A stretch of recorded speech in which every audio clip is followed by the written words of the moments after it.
Good morning. So I'm trying to do every day a little something that I share, whether it's about myself or what I'm trying to do. I went through a lot. I've been through a lot. We all have.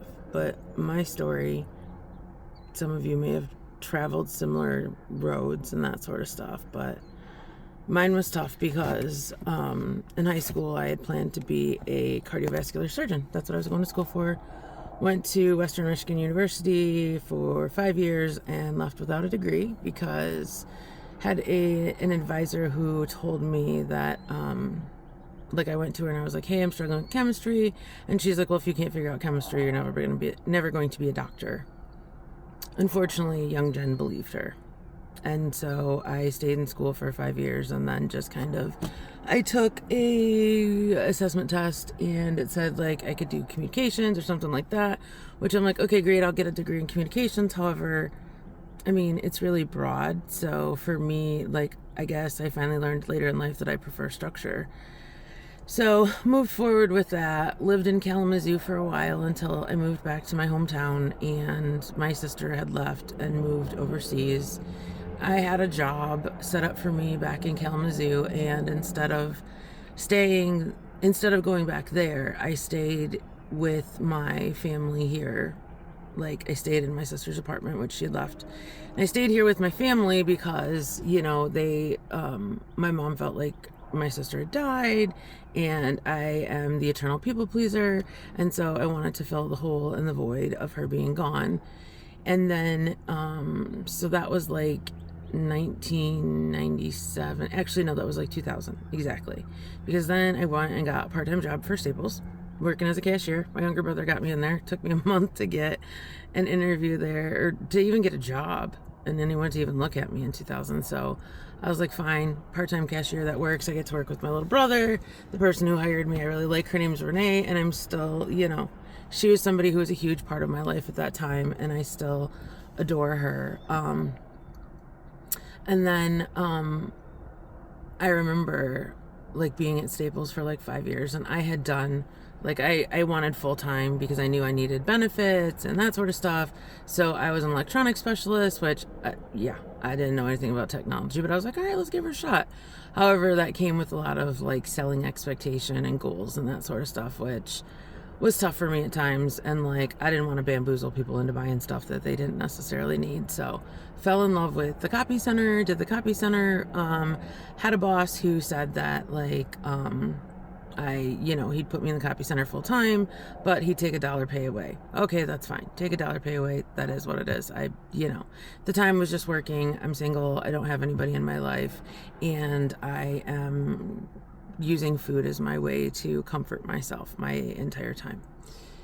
So then my brother and sister-in-law moved to Grand Rapids and in Michigan, and before that, one of my old managers wanted me to come work for him up in Saginaw, and my boss said absolutely not. He wouldn't let me have the transfer because I was too valuable for him. Okay. So then my brother and sister-in-law were in Grand Rapids, and Grand Rapids opened these gorgeous brand new stores. And when they moved over there, I decided to move with them, and these stores weren't open yet. And there's one on 28th Street that's, I got to help open, and it was beautiful and amazing. And I met one of my very best friends, Matt, and it's so funny because the way I met Matt was because of his laugh. If you know who I'm talking about, and if you know Matt, you know exactly his laugh. And just Staples gave me so much of what I needed that I didn't realize what I needed to grow. I just came out of high school going, yeah, I'm gonna go be a doctor, go to school, it's gonna be easy, it's gonna be cake, I'm gonna go to college, it's gonna be simple. And college kicked my ass, and then Staples helped rebuild me. It's amazing. I worked my way through, ended up getting all the way from being a part-time cashier all the way to a general manager of a store. I had a district manager who believed in me and pushed me to see how much I was willing to go with. And I remember him telling me he was going to send me to South Bend, Indiana. And I was like, I don't want to go there. I live with my brother and sister-in-law. I love where I live. And he's like, put your big girl panties on. You're going. And I was like, damn it. And literally I got sent in the middle of a freaking snowstorm in February, like seriously worst snowstorm ever. Mind you, I'm driving lake effect because I'm going from like Grand Haven, Grand Rapids, all the way down into South Bend, Indiana, which that's all lake effect snow. So it was quite comical because I made my way there, and I was there to be an operations manager, and my store manager at the time, Lisa, that poor sweet woman, they just kept sending her newbies, and she was like, great, another new person. But before I met her, I met the assistant, Bob, who literally painted the most negative, horrific picture of what I was walking into. And I went back to my hotel, called my sister-in-law Crystal, crying, and I was like, what am I doing? And in my true self-soothing chunky phase, we'll call it that because I'm trying to be nice, the thing that gave me comfort was that there was a Jimmy John's in front of my hotel. And growing up and living in Kalamazoo, they had Jimmy John's since like 1997, like right around the early on. So I've been a JJ fan for a long time, long time. So like that gave me comfort, and it was like my whole life food has been a comfort, and I never truly understood that or realized that. I just gravitated towards food because it just made me feel better. However, gravitating towards food also got me to 400 pounds. I struggled with my weight my whole life. My mother, bless her soul, believed that she had to tell me that if I didn't lose weight, I'd never find a man. That's tough to swallow, especially when you're young and you're trying and you want a husband because, you know, that's the goal. Get a husband, get married, have a house, have 2.5 kids and all those sorts of things back in the time that I was raised. And so for me, like, food was a huge struggle. I used food to cope so much.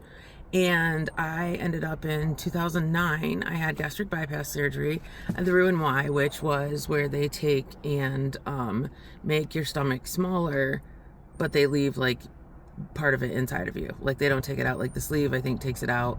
I wanted all my pieces inside of me, even if it was just chilling, floating, and you know, my abdomen. Didn't care, I just wanted it. And so